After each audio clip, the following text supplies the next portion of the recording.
Hello दोस्तों, एक बार फिर से आपका स्वागत है मेरे यूट्यूब चैनल ओके जी के चैनल में। तो दोस्तों आज अपन चर्चा करेंगे हमारा राजस्थान बुक के कक्षा 6 की, जिसका अध्याय नंबर 4 है, जो राजस्थान में प्राचीन सभ्यता स्थल है। जिसके जितने भी महत्वपूर्ण क्वेश्चन हैं दोस्तों, उन पर अपन विस्तार से चर्चा करेंगे दोस्तों। तो दोस्तों वीडियो को पूरा देखें ताकि आपके लिए ये उपयोगी साबित हो सके। ठीक है दोस्तों। और दोस्तों अगर आप मेरे चैनल पर पहली बार हो तो चैनल को सब्सक्राइब करें और वीडियो पसंद आए तो वीडियो को लाइक एंड शेयर भी करें। तो दोस्तों शुरू करते हैं। जो अध्याय नंबर 4 है, राजस्थान में प्राचीन सभ्यता स्थल, उसका जो पहला क्वेश्चन है दोस्तों वो है, राजस्थान में प्रस्तर युग के अवशेष किन नदियों के किनारे प्राप्त हुए हैं। क्या दोस्तों, राजस्थान में प्रस्तर युग के अवशेष किन नदियों के किनारे प्राप्त हुए हैं। तो पहली बनास, गंभीरी, बेड़च व चंबल नदी के किनारे। ठीक है दोस्तों। क्वेश्चन क्या है, राजस्थान में प्रस्तर युग के अवशेष किन नदियों के किनारे प्राप्त हुए। तो आंसर है बनास, गंभीरी, बेड़च व चंबल नदी के किनारे। ठीक है दोस्तों। वापस देखते हैं, राजस्थान में प्रस्तर युग के अवशेष किन नदियों के किनारे प्राप्त हुए। तो आंसर क्या होगा दोस्तों, बनास, गंभीरी, बेड़च वे चंबल नदी के किनारे। ठीक है दोस्तों।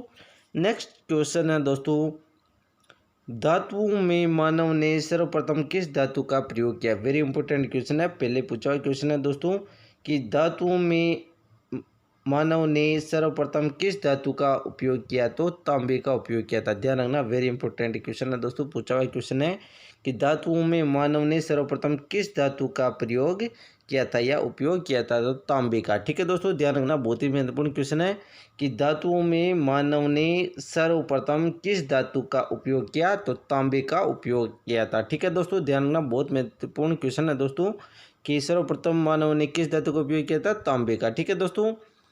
वापस देखते हैं शुरू से क्वेश्चन, राजस्थान में प्रस्तर युग के अवशेष किन नदियों के किनारे प्राप्त हुए। तो बनास, गंभीरी, बेड़च व चंबल। ठीक है दोस्तों। दूसरा क्वेश्चन था, धातुओं में मानव ने सर्वप्रथम किस धातु का उपयोग किया। तो तांबे का। ठीक है। नेक्स्ट क्वेश्चन है दोस्तों कि राजस्थान में दोस्तों ताम्र सभ्यता के अवशेष कहाँ प्राप्त हुए थे। वेरी इंपॉर्टेंट क्वेश्चन है दोस्तों, ध्यान रखना। राजस्थान में ताम्र सभ्यता के अवशेष कहाँ प्राप्त हुए। तो कालीबंगा, गणेश्वर व आहड़ सभ्यता से दोस्तों ताम्र सभ्यता के अवशेष प्राप्त हुए। ध्यान रखना, कौन कौन सी, कालीबंगा, गणेश्वर व आहड़, इन तीनों से तांबे के अवशेष प्राप्त हुए हैं। ध्यान रखना। वापस देखते हैं दोस्तों क्वेश्चन को, राजस्थान में ताम्र सभ्यता के अवशेष कहाँ से प्राप्त हुए। तो दोस्तों कालीबंगा, गणेश्वर व आड़ सभ्यता से दोस्तों ताम्र सभ्यता के अवशेष प्राप्त हुए। ठीक है।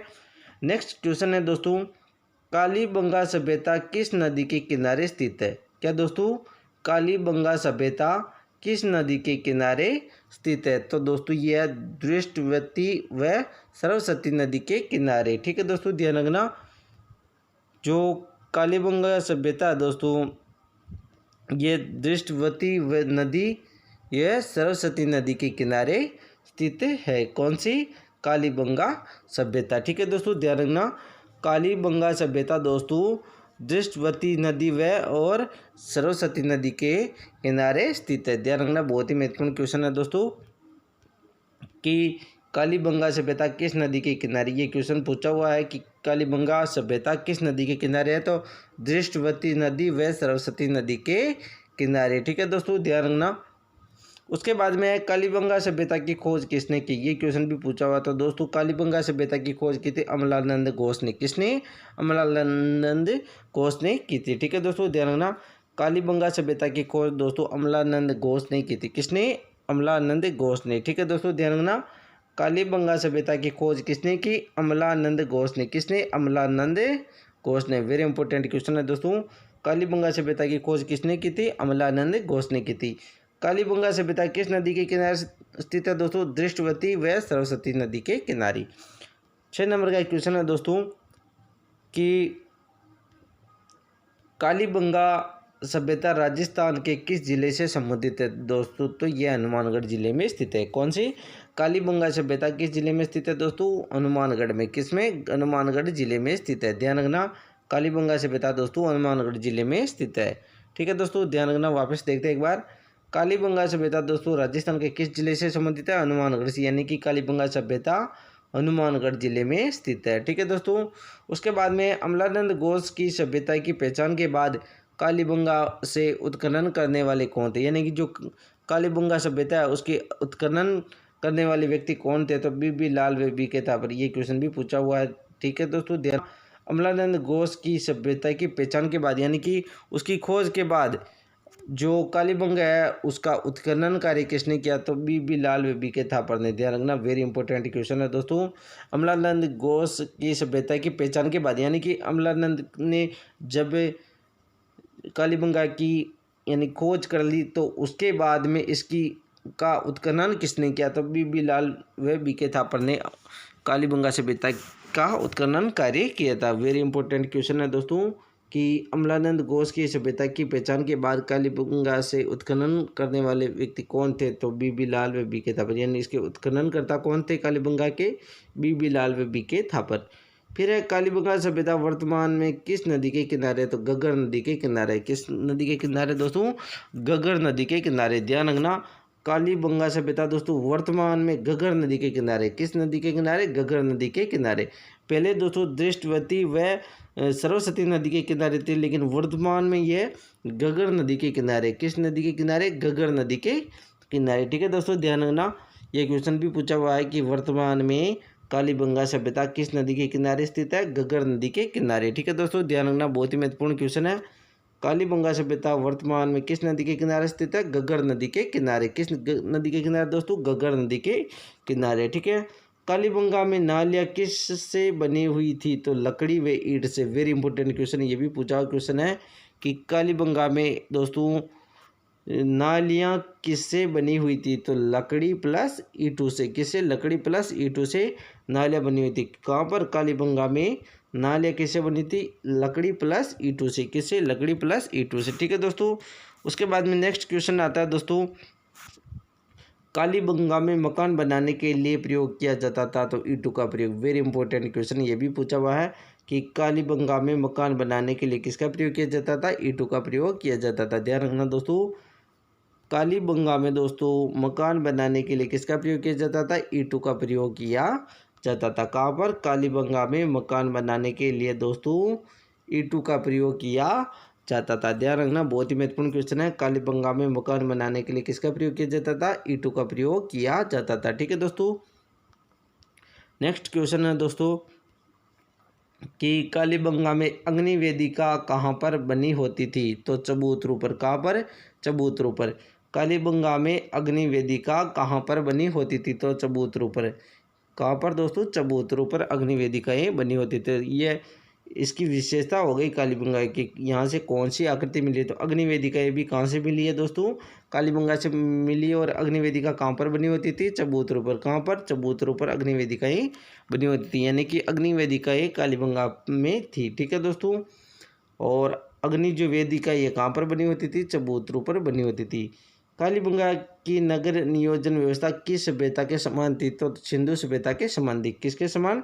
सिंधु सभ्यता के समान। ध्यान रखना दोस्तों, कालीबंगा की नगर नियोजन व्यवस्था दोस्तों सिंधु सभ्यता के समान थी। किसके समान? सिंधु सभ्यता के समान। क्वेश्चन क्या है?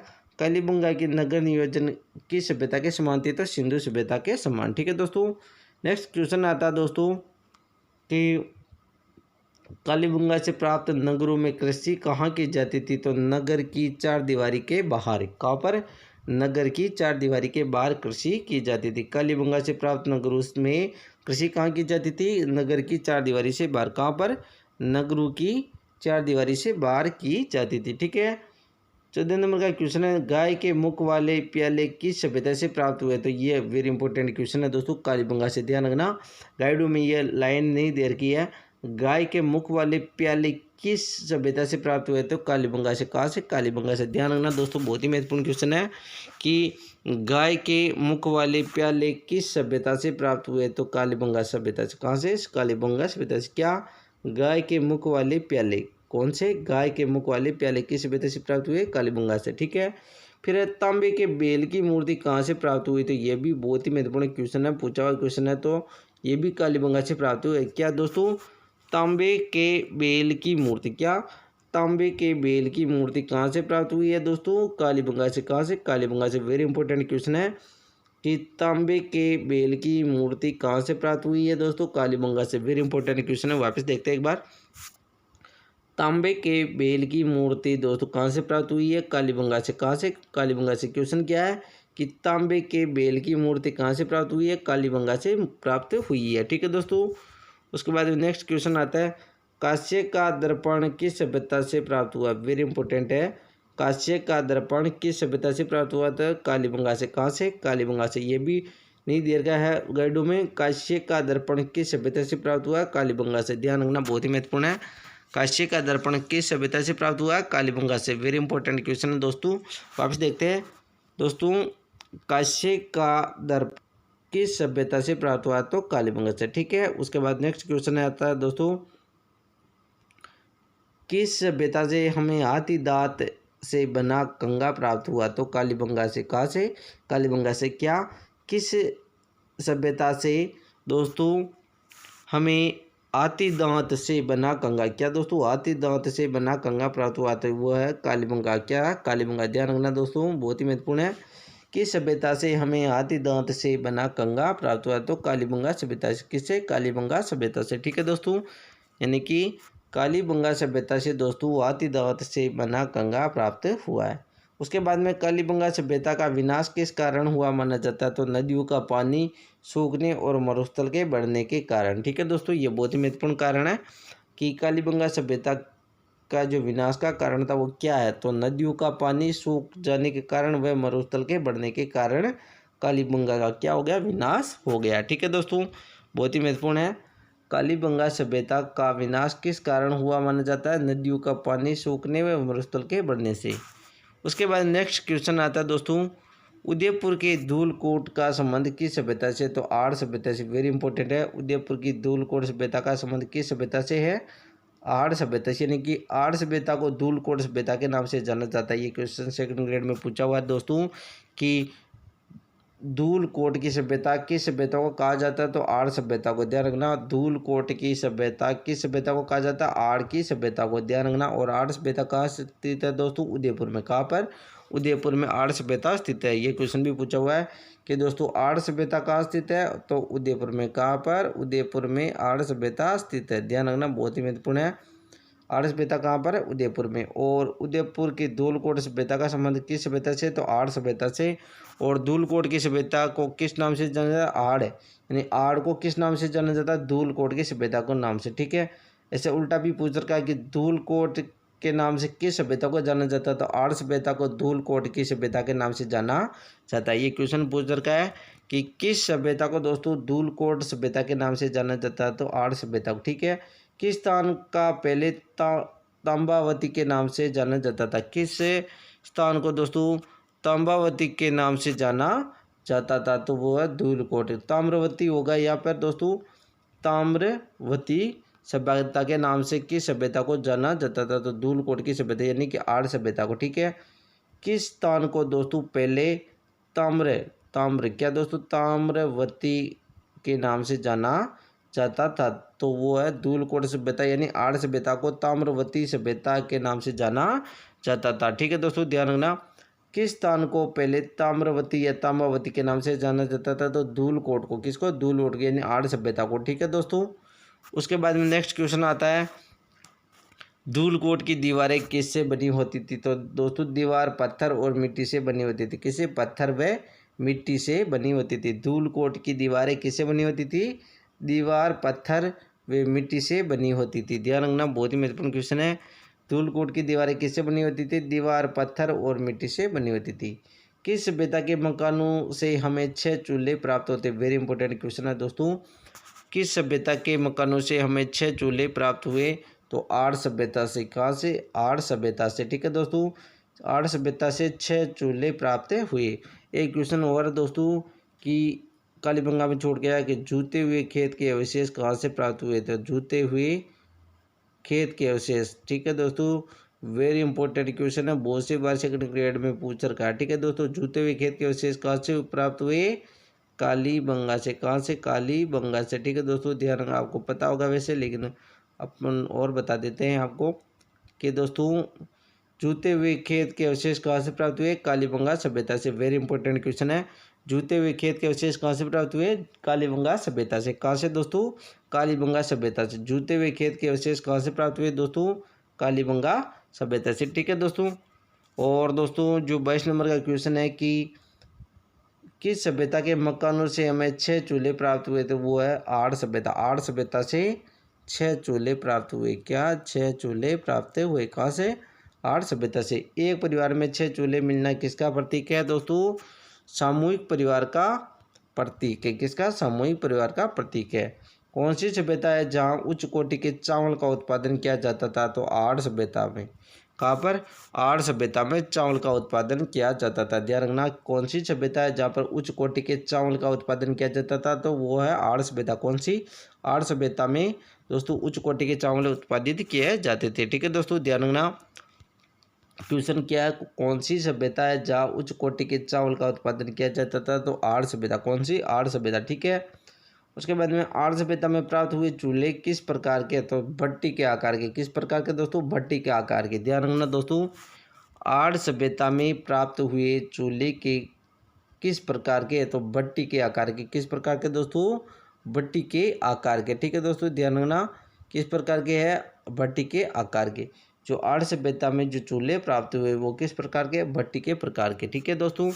उसके बाद में है दोस्तों कौन सा स्थल के निवासी बर्तन बनाने की कला में दक्ष थे? तो आड़ के सभ्यता के निवासी दोस्तों बर्तन बनाने में दक्ष थे। क्या दोस्तों? कौन से स्थल के निवासी बर्तन बनाने में दक्ष थे? तो आड़ सभ्यता के निवासी। कहाँ के? आड़ सभ्यता के निवासी। ध्यान रखना दोस्तों, आड़ सभ्यता के निवासी दोस्तों बर्तन बनाने में दक्ष थे। ध्यान रखना, बहुत ही महत्वपूर्ण है। तो आड़ निवासी। ठीक है। उसके बाद में दोस्तों नेक्स्ट क्वेश्चन आता है, आड़ सभ्यता से प्राप्त मिट्टी के बर्तन किस रंग में रंगे हुए थे? तो लाल भूरे रंग के हुए। वेरी इंपॉर्टेंट क्वेश्चन है दोस्तों। आड़ सभ्यता से प्राप्त मिट्टी के बर्तन किस रंग के थे या किस रंग से रंगे हुए थे? तो लाल प्लस भूरे रंग से। किससे? लाल प्लस भूरे रंग से। ध्यान रखना दोस्तों, लाल प्लस भूरा रंग। कौन सा? लाल प्लस भूरा रंग। बहुत ही महत्वपूर्ण है दोस्तों। ये लाल हो गया और इसके साथ एक और रंग था भूरा रंग। ठीक है दोस्तों। उसके बाद में नेक्स्ट अपन चलते हैं दोस्तों, राजस्थान के किस सभ्यता स्थल से 26 किस्म के मणि, 6 तांबे की मुद्राएं और 3 मोहरें प्राप्त हुई? तो वो है आड़ सभ्यता। कौन सी? आड़ सभ्यता। ध्यान रखना, राजस्थान के किस सभ्यता स्थल से 26 किस्म के मणि, 6 तांबे की मुद्राएं और 3 मोहरें प्राप्त हुई? तो आड़ सभ्यता। कौन सी? आड़ सभ्यता। ठीक है दोस्तों। उसके बाद में है धूलकोट के विध्वंस के बाद यहाँ के लोगों ने कौन से नए नगर बसाए? तो गिलुंड व भगवानपुरा। ध्यान रखना, वेरी इंपॉर्टेंट है। धूलकोट के विध्वंस के बाद यहाँ के लोगों ने कौन से नए नगर बसाए? तो गिलुंड, राजमंद व भगवानपुरा। ध्यान रखना, गिलुंड कहाँ पर? राजमंद में है। तो धूलकोट कहाँ की है? तो ये गिलुंड जो धूलकोट है दोस्तों, ये तो उदयपुर में स्थित है सभ्यता है। ठीक है दोस्तों। तो धूलकोट विध्वंस के बाद यहाँ के लोगों ने कौन से नगर बसाए? गिलुंड प्लस भगवानपुरा। ठीक है दोस्तों। उसके बाद में नेक्स्ट क्वेश्चन आता है कि दोस्तों उदयपुर की वल्लभ तहसील का बालाथल किस सभ्यता से संबंधित है? तो ताम्र पाषाण कालीन आहड़ सभ्यता से। वेरी इंपॉर्टेंट है दोस्तों। उदयपुर की वल्लभ तहसील का बालाथल किस सभ्यता से संबंधित है? तो ताम्र पाषाण कालीन आहड़ सभ्यता से। किससे?